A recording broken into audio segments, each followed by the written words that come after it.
د نبی علیه السلام د تقریر انداز جدا جدا و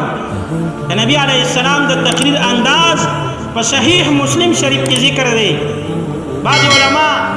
تقریرونو کې په واس کې خلق خندوي او ټپي یا لطیفي پکې کوي د دې دپاره چې خلق وخندي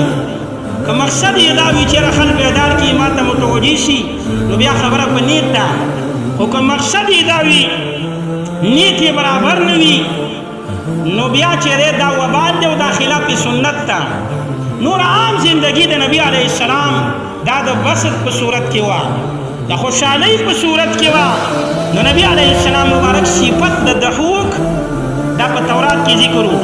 او قرآن کریم کې ورته الله فرمایي فبما رحمت من الله لنت لهم ولو كنت فظا غليظ القلب لانفضوا من حولك وی دا الله پر رحمت باندې ته د صحابو ته نرمي که چېرته ته سختوی کوې دا صحابه به ستا په خوا کې نه کېناستې وی نبي علیه السلام ستا په مزاج کې نرمي ده